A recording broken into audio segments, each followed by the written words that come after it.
আজ থেকে 15,000 বছর আগে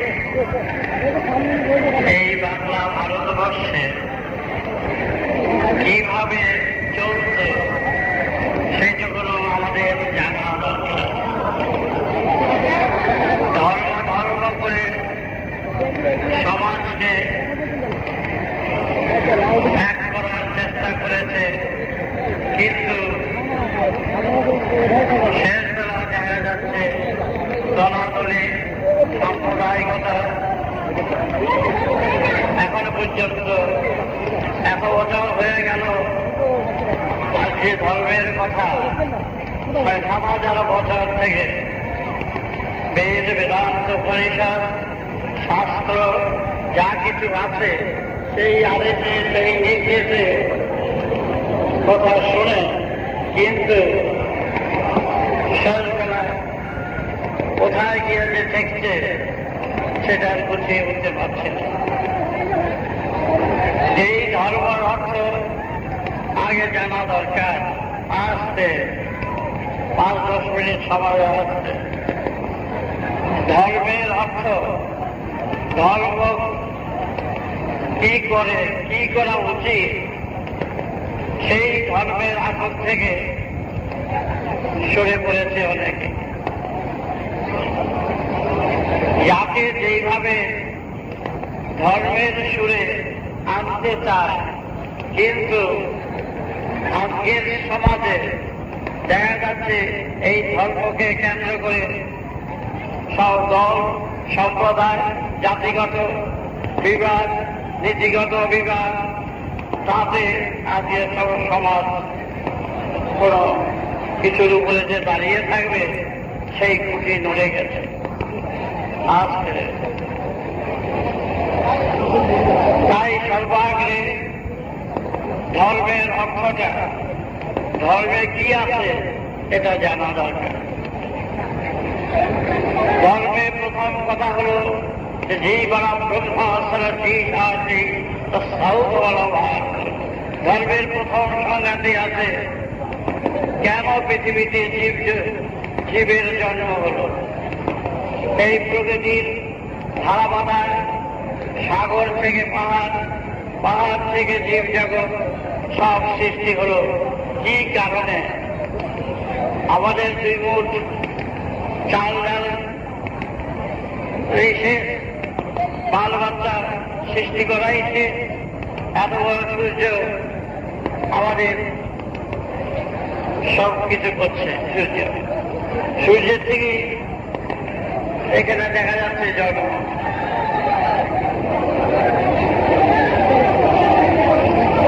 জীব জগতের জন্ম সবাই সূর্য, আমরা সবাই সূর্যের সন্তান, বাতাসের সন্তান, জলের সন্তান, মাটির সন্তান, সব কিছু নিয়েই সৃষ্টি। কিন্তু ধর্মটা তো সেটা হল না। জীব জগতের সবারই প্রায় এক চরিত্র, বাল বাচ্চা পোষা, খাওয়া দাওয়া চলা ফেরা, যে যেভাবে সব কিন্তু সমান।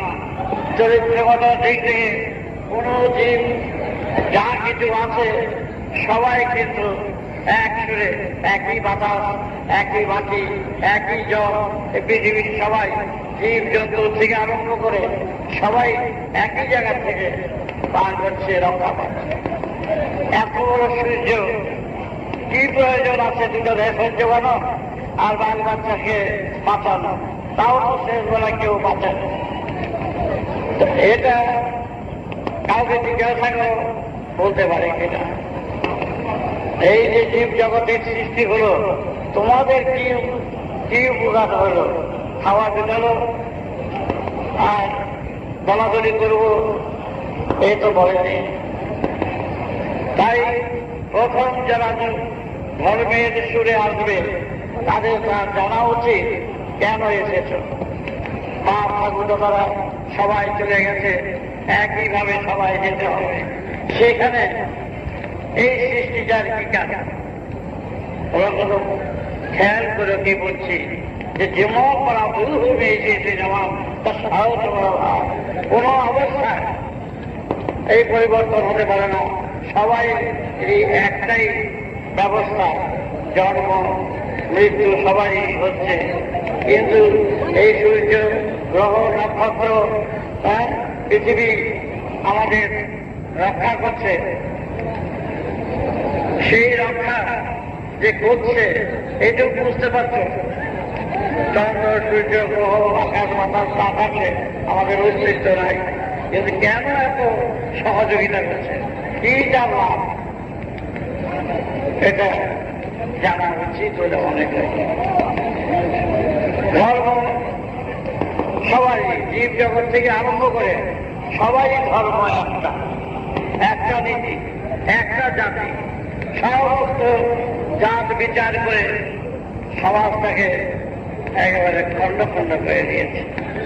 আমরা চাই সবাই যখন একই সুর থেকে জন্ম নিয়েছি, সেই জন্মের সার্থকতা শুধু চাকরি, মিথ্যা প্রবঞ্চনা, দলাদলি, অপপ্রচার যা কিছুটা করে যাচ্ছে, এটা কি সূর্যের চায়? প্রকৃতি কি চায় যে তোমরা ছলচাতুরি করো, চুরি ডাকাতি করো, যা খুশি করো? এটাই ধর্মের সংজ্ঞা। বুঝতেছ? আমার কাছে তুমি মিথ্যা কথা বলতে পারো, তোমরা মিথ্যা কথা বলতে পারো, তোমার বিবেকের কাছে তুমি ঢুকাতে পারছো। তোমার বিবেক কিন্তু তোমাকে জানিয়ে দিচ্ছে এই কাজটা ভুল করছো, এই কাজে যেও না। বিবেক কিন্তু তোমাকে সাবধান করে দিচ্ছে প্রকৃতির দাম। বিবেকের সুরে তোমরা চলবা, বিবেককে দূরে ঠেলে ফেলে দিয়ে সেই কাজ করবে না। কিন্তু যেখানে সৃষ্টিটা প্রয়োজনীয় সৃষ্টি, প্রয়োজনের বাইরে নয়, সেই প্রয়োজনটা যদি জানা থাকে প্রত্যেকের, তবে অন্যায় অপরাধ কম করবে। তাই বেদ বেদান্ত উপনিষদ থেকে যে কথাটা বলছে সবাই বিজ্ঞান, তোমরা জেনে নাও। সমস্ত ধর্মের কত হাজার হাজার শাস্ত্র আছে, তারও পক্ষে এটা পড়ে জানা মতন না। কিন্তু আমাদের জানতে হবে সবাই যে আমরা এক জাতি, এক থেকে সবাই এসছি, সেই কথাটা অল্প বিস্তর সংখ্যার মধ্যে রয়েছে। ধর্মের অর্থ যোগ, এটা বলে রেখো, যোগ বিয়োগ পূরণ ভাগ, এটা সবাই জানে। যোগ বিয়োগ পূরণ ভাগ এটা সবাই জানে। মঙ্গল শাস্ত্র, হাজার হাজার শাস্ত্র পড়ার কারোর সুবিধা হয় না, কিন্তু যোগ বিয়োগ পূরণ ভাগ এটা কিন্তু তোমরা জেনেছ, জানো। এই কথাই শাস্ত্র, এইটাই ধর্মের সুর। এইটুকু লোককে অনুসরণ করে যদি আমরা পথ বেঁচে চলি, তাহলে প্রত্যেকটি উত্তর তোমাদের ভিতর থেকে আসবে। যোগ বিয়োগ পূরণ ভাগ, যোগ হচ্ছে যেখানে যোগাযোগ করলে তোমার লাভ হবে সুরের সন্ধান পাবে, যে কোনো কারণে যোগাযোগটা সেইভাবে যোগ করবে, যেখানে যোগ করার প্রয়োজন যোগ। বিয়োগ হল যেগুলো বাদ দেওয়া দরকার আমাদের ভিতরে গরম নানা রকম, সেগুলো বাদ দেওয়াই হল বিয়োগ। তুমি এগুলো বাদ দিয়ে করবে। পূরণ হল অপূরণ স্থানকে পূরণ করো। এই সূর্য চলছে সেই গতিতে অপূরণকে পূরণ করার জন্য আজও কোটি কোটি বছর একভাবে চলছে পূরণ করার জন্য। অপূরণ স্থান স্কুলে তো পরীক্ষা নেয়, শূন্য স্থান পূর্ণ করো, সেই পূরণ করো অপূরণকে। অত স্বার্থ দোহায় তোমাদের দোহন করতে হবে না। ভাগ হলো যতটুকুনো তোমার প্রয়োজন সেইটুকুনো তোমার দায়িত্ব। প্রয়োজন ছাড়া অন্য কিছু করা উচিত নয়। প্রয়োজন বুঝে সবাই যেন ঠিক মতন পায়, যার যার যতটুকুনো প্রয়োজন সেইভাবে করবে ভাগ। হাজার হাজার লক্ষ মন চাল কিনা রাখলা, অভাব সৃষ্টি হলো, তোমার তো অত লাগবে না। তোমার যে প্রয়োজন সেইটুকুনো ভাগ করো। সব কিছু জীবন দরকার। যোগ বিয়োগ পূরণ ভাগ তাড়াতাড়ি বললাম, এর আরো গভীর অর্থ আছে। সেই ছুড়ে গেলে সময় অভাব হবে। শাস্ত্রটা ওই বেদ বেদান্ত পড়বার সময় থাকবে না, সুযোগ হবে না। হাজার হাজার শাস্ত্র আছে, সেগুলো পড়ে শুধু ওই লুডু খেলা আছে, সিঁড়িতে উঠলে উপরে উঠে আর সাপের মুখে পড়লে নিচে নেমে যায়। আমাদের জীবনটা কিন্তু এটাই হচ্ছে। আর বুঝতে পারছো না, সে জায়গায় আর পৌঁছানো হয় না। তাই এই নবদ্বীপের জেলা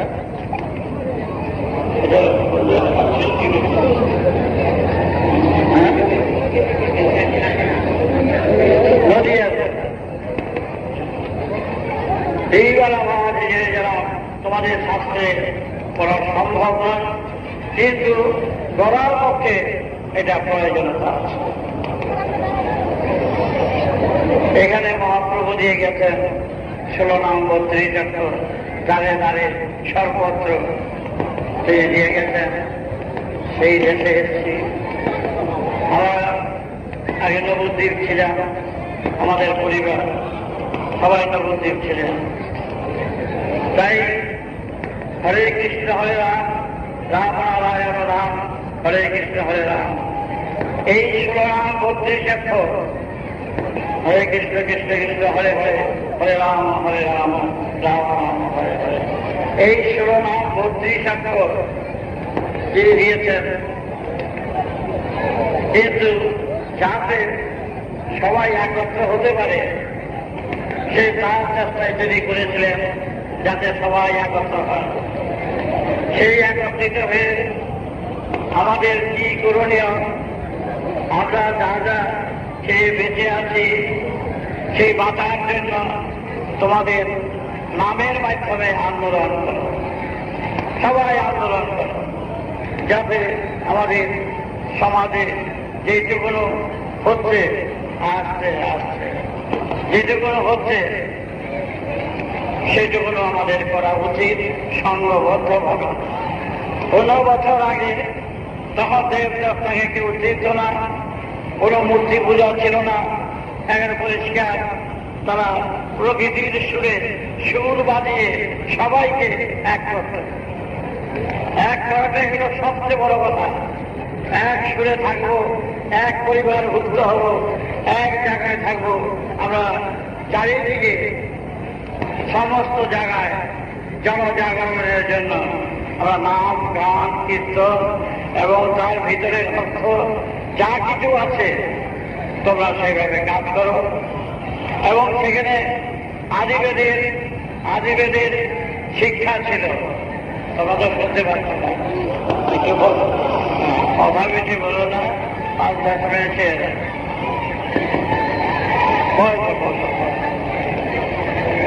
চুপ করে। সেই সময় 15,000 বছরে তার চিহ্ন পাওয়া দেখা যায়। তারা সবাই ভারতবর্ষের সবাই এই করত, বেদ শিক্ষা করত। সেখানে যারা বেদজ্ঞ যারা ছিলেন, ওই বেদজ্ঞরা সবাইকে যতক্ষণ পর্যন্ত শারীরিক সুস্থ আছে সবার কাছে বেদ চর্চা, বেদের আলাপ, বেদের সুর। বেদ হচ্ছে অভেদ, যেখানে নাই ভেদাভেদ সেটাই হলো বেদ। তোমরা বেদের পূজারী, যেখানে ন্যায় নীতি আছে, বিজ্ঞান আছে, যুক্তি আছে, সেটাই বেদ। বেদে কখনো আলাদা কিছু করে নাই। সেই সময় যতটা দেশের লোক ছিল সবাই বেদের পূজারী, বেদের কাজ করত এবং সেইভাবে চলত। সেটা কোথায় চলে গেছে? এই মূর্তি পূজা ৬,০০০ বছরের, সেই সময় মূর্তি পূজা ছিল না। কিন্তু বেশি ভালো করতে গিয়ে একটা তো মূর্তি পূজা করলো, মূর্তির সৃষ্টি করলো। সেই মূর্তির কেউ ভীষণ উচ্ছৃঙ্খলতা ছিল, কার স্ত্রী, কার বউ, কার কেউ কার সন্তানকে, সেই সব কিচ্ছু ছিল না। সব যে স্বামী তুলে গেছে তাদের মধ্যে একটা দুটা বাচ্চা হয়ে গেছে, এইটাই ছিল। কিন্তু সেই সময় মূর্তিটা তৈরি করার জন্য সেই ১৫,০০০ বছর আগে তার একটা বিদেশির ভয় ছিল, ভূত জাতীয় কিছু ভয় ভীতিটা থাকত। বেদজ্ঞ করলেন কি, সবাইকে ভালো করার জন্য একটা মূর্তি তৈরি করলেন। সেই মূর্তিতে আছে ওদের ওনারা চিন্তা করে মূর্তি বলছে বলে কাজ করা চায়, কৌশলে করতে চেয়েছে। যে মূর্তি তোমরা নিজেদের মূর্তি বলছে শৃঙ্খলা থাকবে, স্বামী স্ত্রী ঠিক থাকবে, তাদের পূজা আমি নেব। আর বলছে এই মূর্তি গান ভালোবাসে, নাচ ভালোবাসে, তোমরা সবাই ওই মূর্তিরে ভয় পেতে ওরা সবাই এসেছে। ওই মূর্তিকেই কেন্দ্র করে সবাই নাচ গান, বাজনা, খাওয়া। গাছের ফল তখন খেত না, ফল ওই মূর্তির গাছে দিয়ে বললো যে ফল বিষ নাই, বিষ ফলন করে ফেলেছে। কিছু কৌশলের আশ্রয় নিয়েছে। তাদের সমাজটা এই মূর্তি নিজেরা বানিয়ে বানিয়ে পূজা করবা, একেবারে সব এসে ওই মূর্তির সামনে নাচ গান শৃঙ্খলা সব ওরা আয়ত্ত করবে। কিছু লোক এটার সুযোগ নিয়ে আবার ওদের উপরে এই করতে আরম্ভ করছে, আবার নানা রকম বুদ্ধি।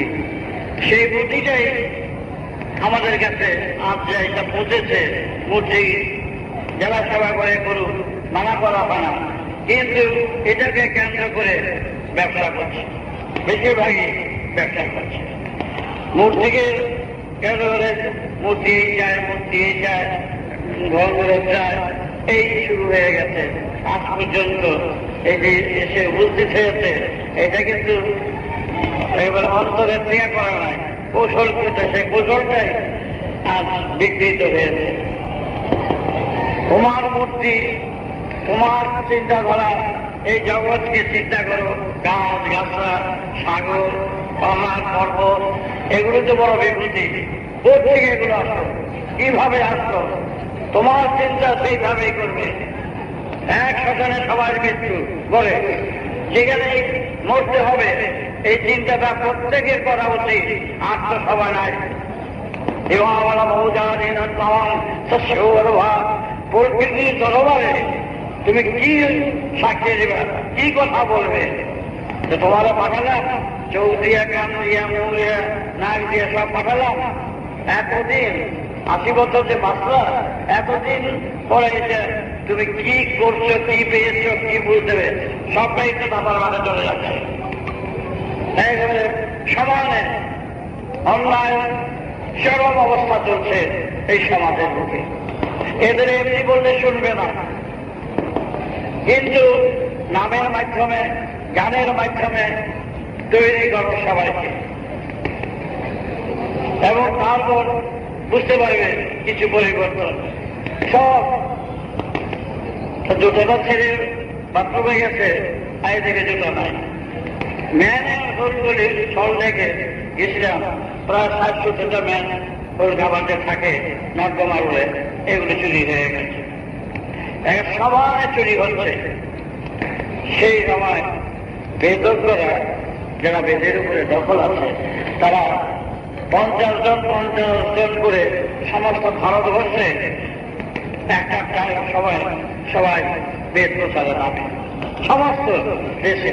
আমাদের এত লোক ছিল না, ওই বেদের সুরে 25 জন বা 50 জন এদিকে আছে, আরেকদিকে পাড়ায় 50 জন, আরেকদিকে 50 জন, সমস্ত গোটা ভারতবর্ষে 3টার সময় ওরা এইভাবে বেদের সুর দিয়ে দিয়ে চলে যাচ্ছে।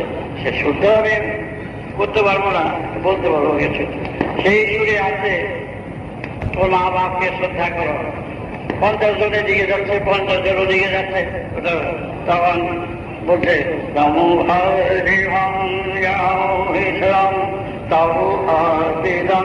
জনাম ক্ষীরুধাসমাহুমাং আজ্ঞাচার্যে ভয়াম তমভিমান জ্ঞানধার শরণাম। হে দেশবাসী, 2 দিকে দাঁড়িয়ে থাকতো, 2 লাইনে, প্রত্যেক জায়গায় ওই সময় সব দেশবাসীরা এই শুনত। তো বলল আজ্ঞা চরে ভান মূলাধার,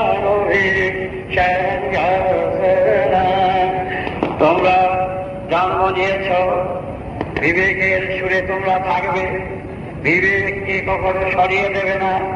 ছল চাতুরে মিথ্যা দিয়ে কতটা খাবে, এই খাওয়া চিরদুর্যোগ যদি খেয়ে যাও, ক্ষুধা লাগবে, আবার খাবে।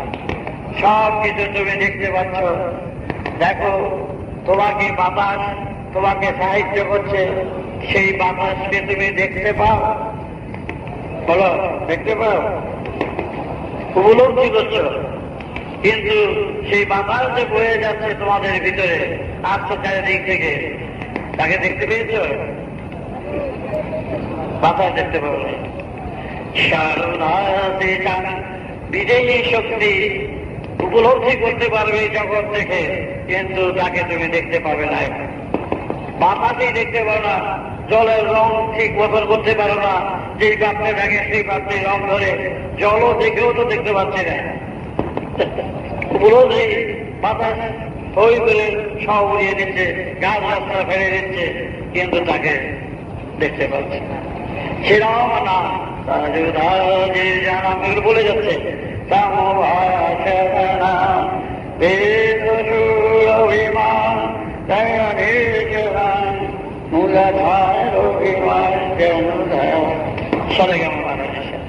এই যে মূলাধার, সাবিস্তান, মণিপুর, অনামত, বিশুদ্ধ, আজ্ঞা, সহস্রা, সারেগামা মাদ্রাসা। তখনকার সারেগ্রাম এই মূলাধার থেকে, বুদ্ধদ্বার থেকে আজ্ঞা চক্রে সবাই সাধনা করতেন, চিন্তা করতেন, জ্ঞান। যেমন তেঁতুল বলতে বেশি বারে বারে খেলেও না, কিন্তু লালা আছেন অনেক সময়, তেঁতুল দিয়ে চটকে এটা কানে গেলেও লালা আছে। সুতরাং মহানাম যে হরি হরে কৃষ্ণ কেন বলল, যে হরি হরণ করে, যেই কৃষ্ণ মহাকাশ, সে কৃষ্ণ বর্ণ, কৃষ্ণ হচ্ছে মহাকাশ। মহাপ্রভু তিনি আগে শক্তিমন্ত্রী ছিলেন, তারপরে তিনি এই হাত তুলে দিলেন উপরের দিকে। ওই যে মহাকৃষ্ণ, সেটাই হচ্ছে সাধনার সুর। রাধা হচ্ছে ধারা, ধারা ওই ধারার থেকে ধরিত্রীর সৃষ্টি, ধরার সৃষ্টি, তাই দিয়েছে ধরা ধরা বললে বেশি রাধা হয়ে যায়। রাধা কৃষ্ণ এই সুরটা এখানকার কৃষ্ণ বলে কথা নয়, মহাকাশের মহাকৃষ্ণ, তার সাথে ধারা যুক্ত। ধারাকে বারবার বললে রাধা হয়ে যায়। সেই রাধা কৃষ্ণের সুরে সুর মিলিয়ে সবাই সাধনা করে, অনেকেই সাধনা করে।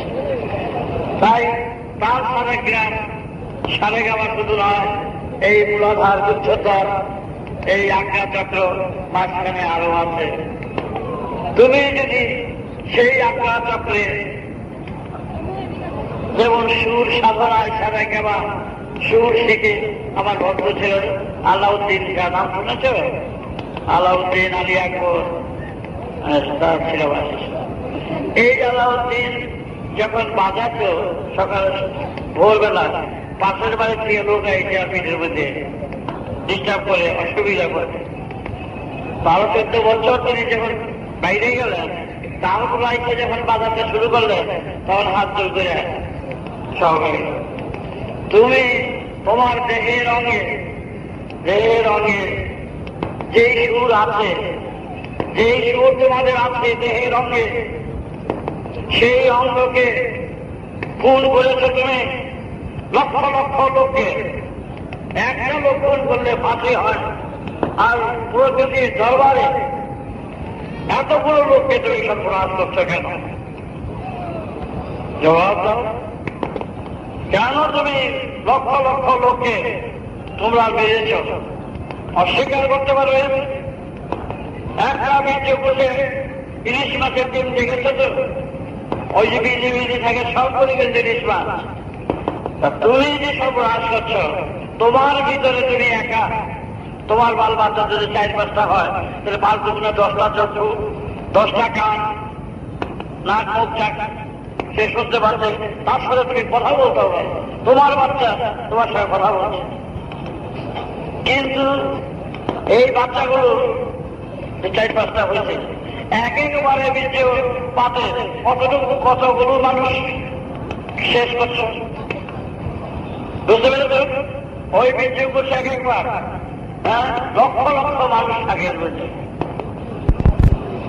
সারা জীবন এতগুলো লোক তোমার ভিতরে দিল সৃষ্টির করতে, তোমাদের 4-5টা বাচ্চা দিয়ে দিতে পারছে। ইচ্ছায় অনিচ্ছায় ভাবে প্রতিভায় সংগ্রামে লক্ষ লক্ষ মানুষ একটা জীবনের একটা বালতি হবে। মনে করো 1 বালতি বীর্য, তোমার মধ্যে 50,000 কোটি মানুষ যদি তোমার মধ্যে থাকে, এগুলো তো বার করে দিতেই আছে। এই 50,000 2টা করে চক্ষু, 50,000 লক্ষ 2টা করে চক্ষু হলে 1000 কোটির উপরে মানুষ কি হবে?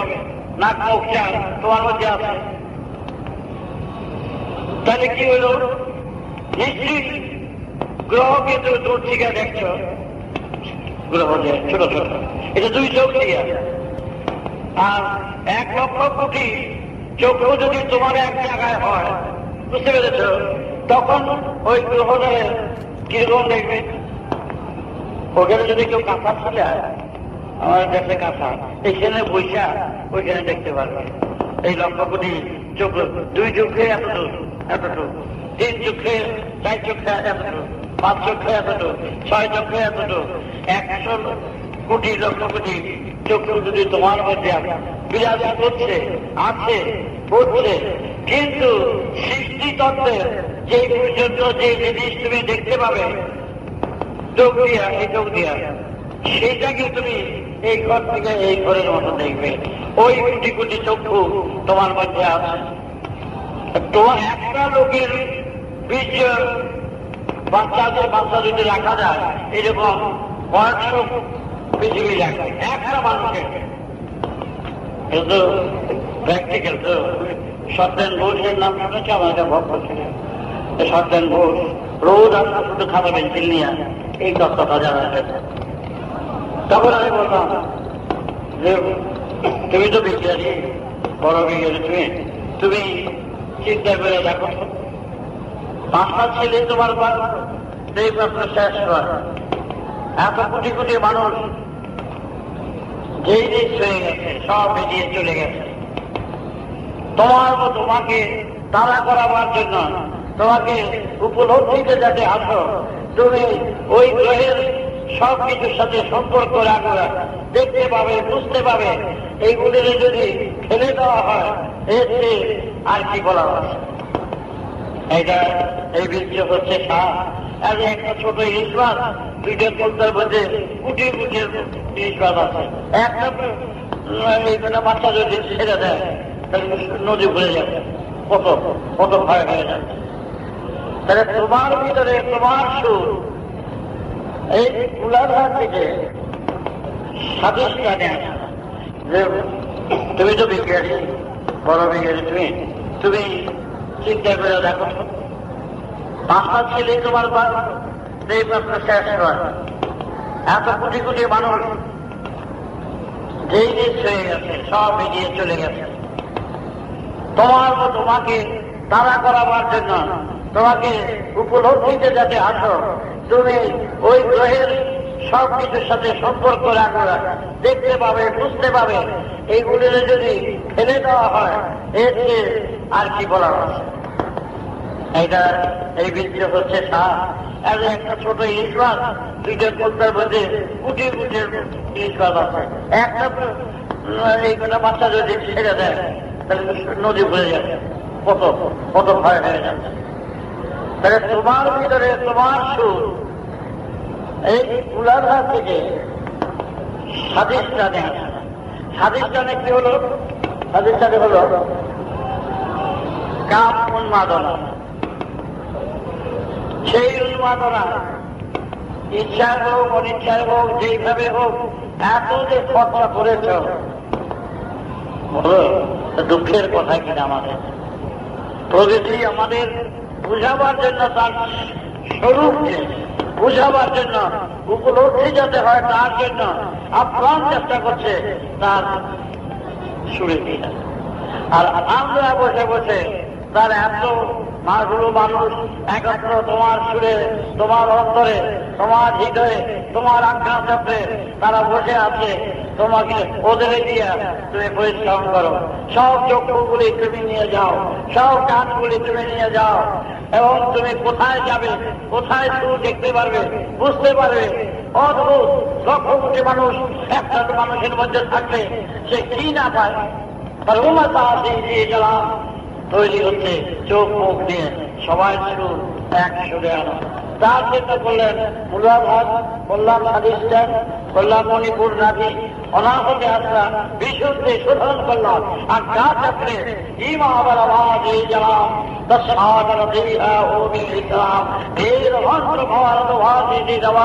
তুমি ক্রমশই যারা এক্সারসাইজ করে, ব্যায়াম করে, ব্যায়াম করে খুব করো, তোমাকে বাঁচাও।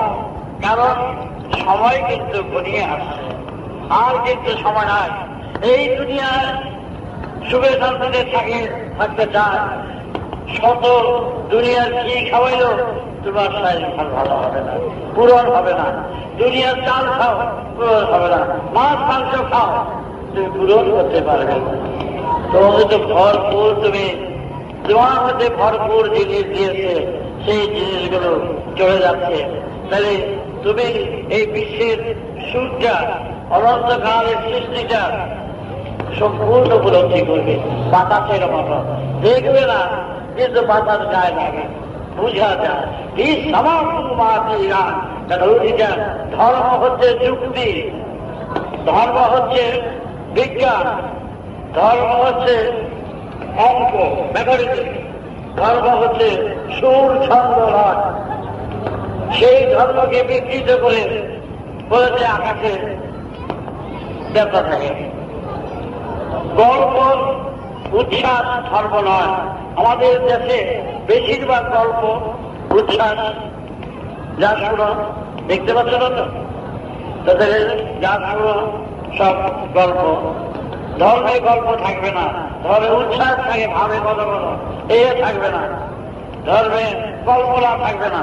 মনে রেখো, কল্পনা থাকবে না।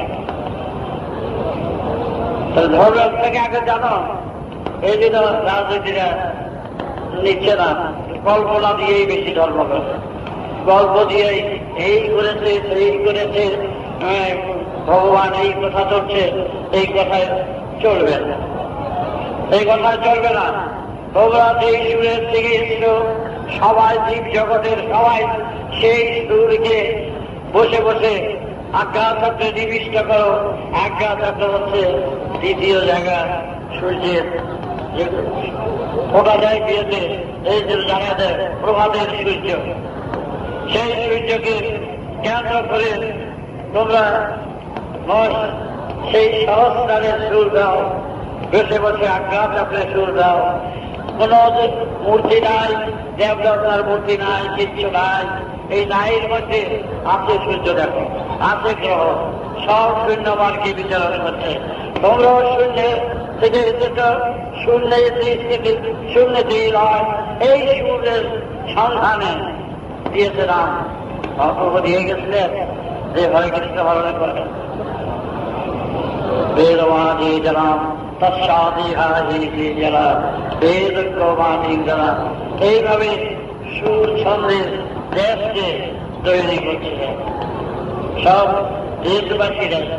এখন এত দল হয়ে গেছে দেশবাসী, সেই দলের পূজারি বেশি, ধর্মকে কেন্দ্র করে টাকা নাই। আমি যদি কারো ছাত্র বা পূজা পাঠ করতাম, তাহলে ঘরে টাকা রাখার জায়গা হতো না। একটা লোক বললো আমাদের রাখতে রয়েছে, তো কে বলেছে? এক জ্যোতিষ বলছে। আচ্ছা বললো, এখন ঠিক আছে, এটা ছাড়িয়ে দেওয়া যাবে, 10,000 টাকা দেবো, ভালো এরকম করে দেয়। আমি তো করি না, আবার কাজে টাকার প্রয়োজন না, মনের প্রয়োজন হয়। তাই তো বললাম, এই গুরুগিরি করে মানুষকে কিভাবে ঠকাচ্ছে চারিদিকে, সেটা দূর করতে হবে। আমি কাজটা করবো, পরিষ্কার করবো। অপবাদ দিয়েছি, বলরাম নিয়েছি, অনেকে বলছে, আসলটাই। তাই তোমাদের এটাই বলছি যে ভাগ্যবান দিয়ে জানাম, বেদ পুত্র উঠাহিয়ে জানাম, দাঁড়া দিয়ে জানাম। তোমার বিভূতি চোখের সামনে দেখতে পাচ্ছ, পাহাড় পর্বত সমুদ্র গাছ গাছরা বেঁচে আছে, এর যে বড় বিভূতি কি আছে? তুমি এই যে তন্ময় থাকো, ওই ততটা সদের সহানুভূতিতে তুমি যেও না, প্রয়োজন নাই। আমি চাই এর বিপরীত কাজ করতে, আমি চাই আত্মরক্ষার বিপ্লব, আমি চাই আত্মরক্ষা বাঁচার বিপ্লব, আমি চাই বাঁচানোর বিপ্লব। কোন আমার ধর্ম নয়। আমরা কয়েক কোটি আমার সন্তান কেন করেছি? গুরুগিরির জন্য। এক হয়ে এক সুরে সমাজের যত প্রেত পঙ্গুলতা আছে, যেইভাবে হোক এর দূর করার জন্য আমরা আন্দোলন করব, প্রচুর আন্দোলন করে যাব। ভুল করা নয়, তবে আমার মাঝে আমাদের ঝগড়া হলে ফাটাফাটি হলে কি হবে কে যাবে? মন চাই না। সবাই একত্র হও, এক সুরে থাকো, একই নামে থাকো, তোমরা কাজ করো, তাই শিক্ষা দিচ্ছি। এক স্কুলে ভর্তি হলে সেই মাঠটা তার মধ্যে দখল আছে, দাবি আছে, অন্য স্কুলের ছাত্রকে মারতে পারবে না। আমার স্কুলে যারা ভর্তি হচ্ছে তাদের আমি ব্যাগ মারতে পারবো, আমার বুকে জড়িয়ে ধরতে পারবো, এক সন্দেহ থাকবে। তাই তোমাদের কাছে আর বলার কিছু নেই। মহাপ্রভুর দেশে আসছিতে মহাপ্রভু যা করেছেন, মহাপ্রভু যেভাবে শাস্ত্রজ্ঞ ছিলেন, পণ্ডিত ছিলেন, আমি চাই সেইভাবে মহাপ্রভুর উদ্দেশ্যটা যাতে সফল হয়, তা আমি চাই। আমার মা আর মহাপ্রভুর মা এক বাপের ঘরে এক সুরে আমরা যেন সবাইকে এক রক্তে, মহাপ্রভুর রক্ত আছে সবাই আমরা কাজ করতে চাই। কোনো রাজনীতির মধ্যে যাব না, কোনো কিচ্ছুর মধ্যে যাব না। আমরা সবাই মিলে এক সুরে এক মহানামে উচ্চারণ করে দাঁড়ে দাঁড়িয়ে সবাইকে জানাবো এই অবস্থায় কেউ সমাজে থাকতে পারে না। যেই অবস্থার সৃষ্টি হচ্ছে আজকে এবারে শেষ মাথায় চলে গেছে। এখন যদি না নামি তাহলে গুরুগিরি ছেড়ে দেওয়া উচিত। আমার এমন সন্তান আমি তাহলে ত্যাগ করবো, আমি পারবো না। শেষ পর্যন্ত শেষ দেখা আমি চেষ্টা করছি। সম্পূর্ণ এক জাতির সুরে এনে সমাজের অভাব অভিযোগ, স্থান নাই, কিচ্ছু নাই, থাকার জায়গা নাই, খাওয়া নাই, পড়া নাই, শিক্ষা নাই, একেবারে বিপ্লবের মুখী হয়ে গেছে। আরো আগেই বিপ্লব হওয়া উচিত ছিল, কিন্তু আমরা চাই আমার এই লক্ষ লক্ষ কোটি সন্তান সবাই যাতে একত্রিত হয়ে, আমার বাবা ওদের যাদের বাপ বেটি একাত্র হয়ে আমি জানতে চাই, কাজ করতে চাই, এর নেতা হতে চাই না। সবাই একাত্র হও, একসঙ্গে থাকো। ধর্ম ধর্ম করলে এখানকার যা ধর্ম, এটা হলো দলাদলের ধর্ম। বেশিরভাগ দেখতে পাচ্ছি ধর্ম করবা যুক্তির উপরে, বিজ্ঞানের উপরে, গণিতের উপরে, সুর ছন্দ লয় একত্রিত করে আসো। আমরা সব ভাই বোনেরা একাত্র হয়ে যেন থাকতে পারি, একাত্রে চলতে পারি। নিন্দা, অপমান, অপজন এটা মানুষের স্বভাব। ইচ্ছা মতো যা যেটা বলে যাচ্ছে, যা যেটা করছে, দোষ ত্রুটি হলে সামনাসামনি বলুন, সেটা অনেক ভালো। পরোক্ষে বলে একটা বিবাদের সৃষ্টি করছে। তাই দূরের যাত্রী আছে, ওখানে খবর দিল কয়েকজনের দীক্ষা নেবে। তা আমি আর কিছু বলতে গেলে দেরি হয়ে যাবে, তোমরা তারা তাড়াতাড়ি এসে চলবে। আমি চাই মহাপ্রভু দেশের, আমি আসছি, আমার খুব ভালো লাগছে। রাস্তায় যদিও অসুবিধা হয়েছে, এমনি খুব ভালো লেগেছে। আমি তোমাদের কাছে ভালো থাকতে চাই, আমার কাছে তোমরা ভালো থাকো। এই এর বিলয় যেন ঠিক থাকে। বেসুরে কারো কান কথা চলবে না, গুজবে কান দেবে না, এটা মনে রাখবে।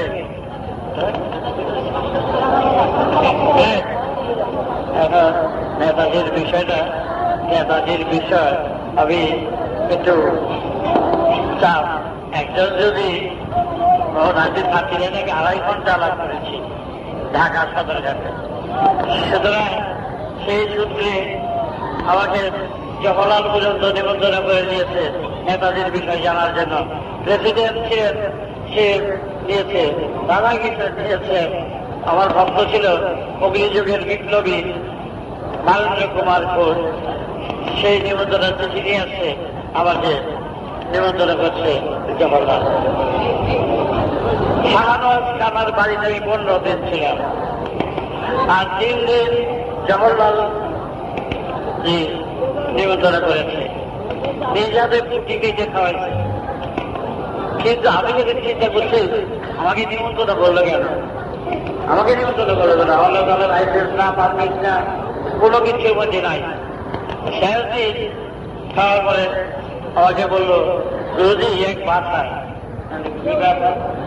নেতাজি সম্পর্কে আমরা একটা কথা বুঝলাম, নিমন্ত্রণ নাকি? হ্যাঁ বলে, নেতাজি সম্পর্কে তুমি যা জানো আমি চাই জানি। আমার কাছে তার একটা বাহাদুর ছিল, চিঠি কথা লেখা ব্ল্যাক পর্যন্ত আসছে, দেখিয়েছি তাকে। কোথায় আছে? আমি বললাম, পণ্ডিতজি তুমি যদি আমার একটা গোপন কথা বলো, এটা কি কারো কাছে বলা উচিত? বলবে কেন? তার সাথে আমার যদি কোনো কখনো আলাপ যখন হয়েছে, সেই কথাটা আমি সবার কাছে বলবো। সুতরাং হ্যাঁ, আচ্ছা তাই বলছি না, তো সময় কম, এখন বলতে সরে না। তো নেতাজির বিষয় যতদিন পর্যন্ত আমি বলেছি, ততদিন আমি বলি নাই কোনোদিন আছে, সবাই ধারণা হবে আমি কথা বলেছি। সুতরাং তার গোপনটা কবে যাবে বলতে পারবো না, জানি না। বয়স হয়েছে, বয়স হয়েছে, আর কিছু না বললাম। বলতে গেলে বানিয়ে বলা যাবে তো, সত্য কথাটাই বলতে হবে। আমি বলে তোমরা তো আমাকে একবার হাতে দেখে আমি বসে রয়েছি। তার ভালোবাসা যখন আমার কাছে আছে, সে আরো দীর্ঘজীবী হোক, এটা বলতে পারি। এটা সবটাই ধারণা। তোমরা একাত্র হয়ে সবাই চলতে পারবে, কি চিন্তা করবে, কাজের সবাই যেইভাবে চলতে হবে সেইভাবে যদি বলি, মানুষকে বাঁচাবার জন্য এই সমস্ত সংস্কার যা চলছে সমাজের উপরে অবিচার, তার বিরুদ্ধে লড়াই করতে পারবে। দেখি কি রকম তোমরা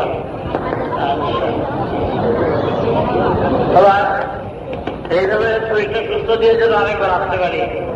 সেটা বলে গেলাম কর্মীদের, তোমরা এসো, আমি যাকে তোমাদের ভালো খবর দিতে পারি সেটা যেন থাকে।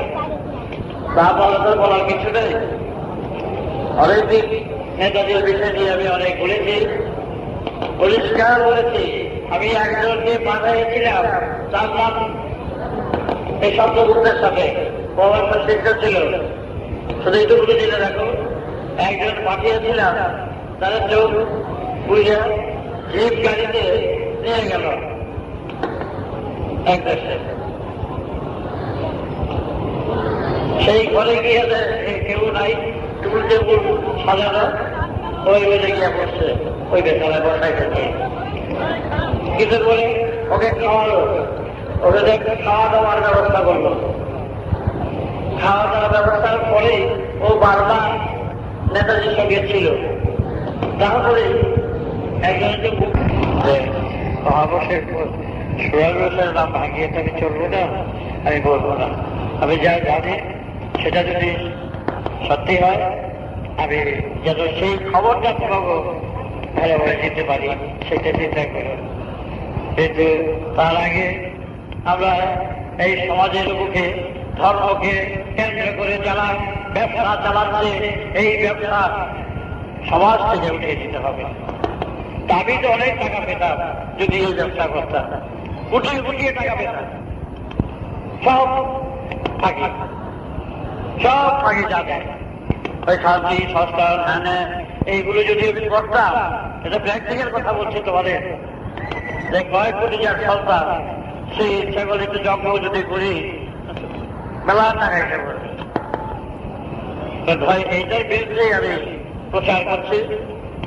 তারপরে যা বয়স হয়ে আছে তো শেষবেলা কিছু না করলে বৃথা যাবে জীবনটা। তাই তোমাদের সাথে এক পরিবার হয়ে এক সুরে থেকে আমি তোমাদের সাথে মিশতে চাই, চলতে চাই।